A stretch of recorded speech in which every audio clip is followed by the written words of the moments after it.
Hi guys, so this is my take 2 of explaining the Virgo energy.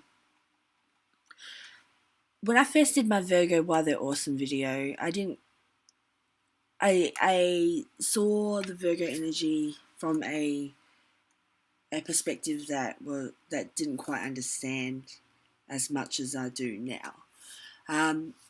I also have my Mars in Virgo, so a lot of what I do, my actions, my career, everything that my energy is very Virgo. I am a Scorpio sun with a Scorpio ascendant as well. Scorpio is ruled by the planet Mars and Pluto.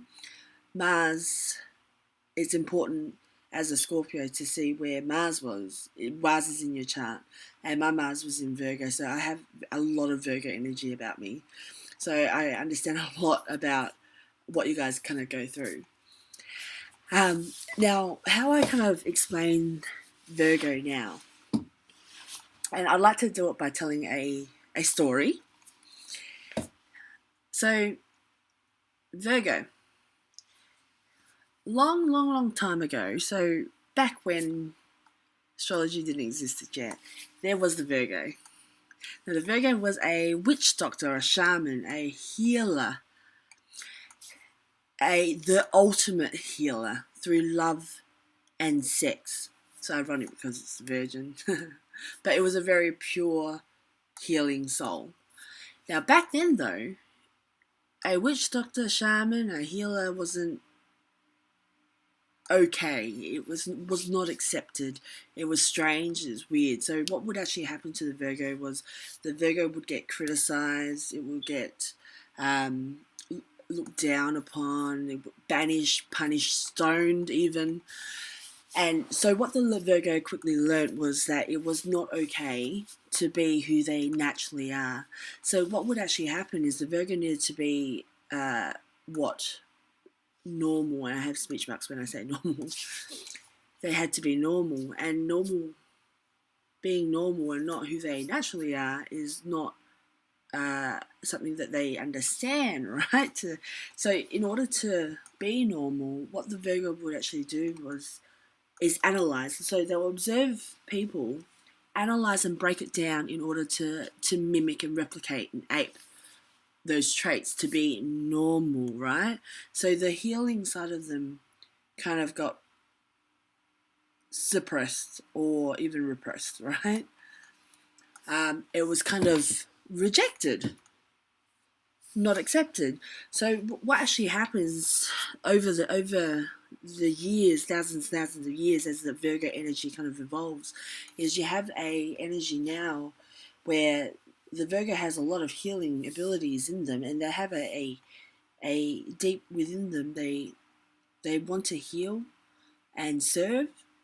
However, there is a very strong and dominating energy where they need to succeed. They don't like the fear. They have a fear of failure. They need to succeed and do what people expect them to do, or what they think people expect them to do on Earth. So things like, have a good diet, exercise and eat healthy, be successful, in career, in material wealth, be the ideal human, pretty much. And this is something that because it's evolved over time, this is the energy that you kind of get. So over those years where it's constantly analysing, because it's not natural for them to be human, you could say. So that's why they're very good at analysing. The average person, in comparison, wouldn't break down everything the way that a Virgo would, because they can naturally just be normal, right? I don't like using the term normal, but it makes sense. It's easier to understand when I use the term normal. But everybody else is just doing them, right? Just being natural, whereas Virgo can't. So they have this, underlying ability now to analyze and break things down. So they pick up on things that other people wouldn't normally pick up on. So this is where their detail oriented, and they're focusing on, what's out of place, or what's not in order. This is the OCD-ness and analytical side of them kind of comes out here, and over 7,000 years, you've got this highly evolved, highly developed ability in the Virgo today, right? And the thing is, with someone that breaks themselves down and how detail-oriented and analytical they are, that means that they can also pick and notice what's wrong.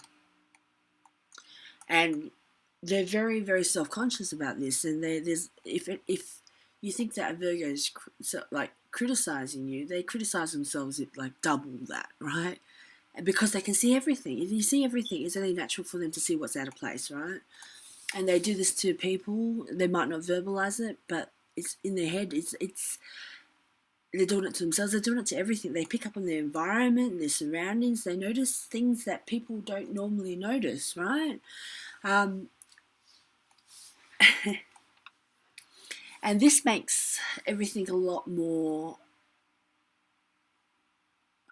challenging. And why I say challenging is there's a lot of effort and energy that goes into this compared to a person that can actually do it, right? So to consider wasting to use your effort and energy, it's kind of a big deal to a Virgo. Once they commit to something, they'll do it, but the commitment part is the hard part, right? So you come across, and how the energy comes out is you don't know if they're real or fake or who they are, kind of. There's an identity part about them which Virgos may not admit to, but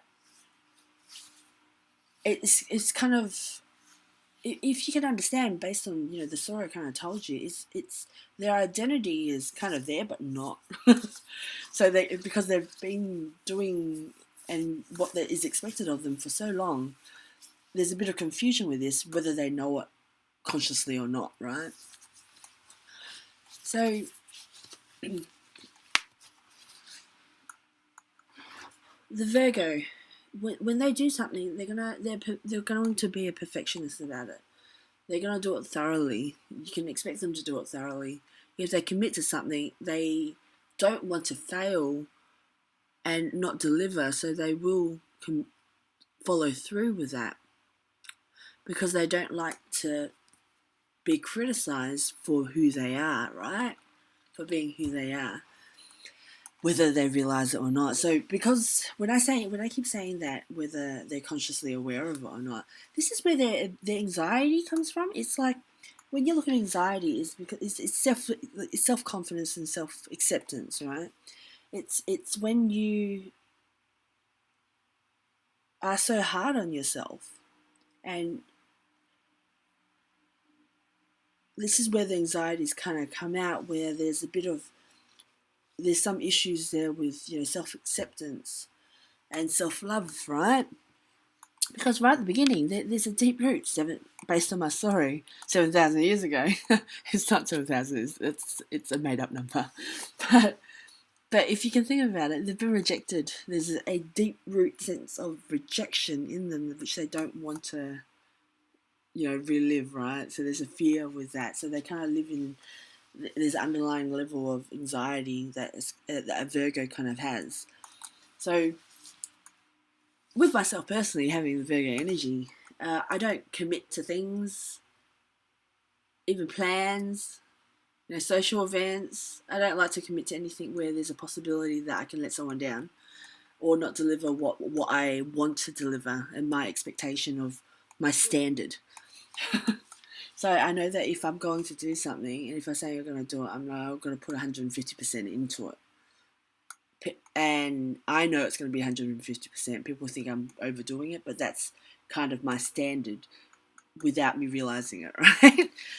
So the thing that I have to say that kind of bugs me is there's a certain level of perfection, a level of a need to be perfect, right? But then it gets to a certain point where it gets so tiring where I kind of go, F it, screw that, not doing it anymore, because it's just too much energy and effort I've spent doing it. It's now no longer worth it. but that's kind of my second take on the Virgo. I just wanted you guys to understand it based on that story. But it is a service sign, along with Pisces. They're the two. They oppose each other, directly opposite to each other, and they're the two signs that is all about service. So when I look at Virgo, the polarity of Virgo and Pisces, Virgo is more real world, so things in the world, to, when the sun's up, society things, or, in the collective. Whereas Pisces is more a spirit. So if we were to say that Virgo rules, real world, and Pisces rules the spirit world, because Pisces, it's the unconscious, Virgo is the conscious, right? And they're service signs. So what a Virgo is good for is deep within them is a service to provide and help people in the real world with practical, logical, action orientated things, right? And Virgos are really good with that. Task management, great. Whereas Pisces, on the opposite, is more mental health as opposed to physical. But I just wanted to give that extra bit of understanding about the Virgo. And I hope you guys relate or agree. If you disagree or have any thoughts that you'd like to add, by all means, definitely comment, like, subscribe. Let me know, because I love to learn more about the Virgo energy, which in essence I'll be learning more about myself as well, which is a bonus for me. So if you have anything to share, please do. Please do. Thank you very much for your time, for watching. Thank you.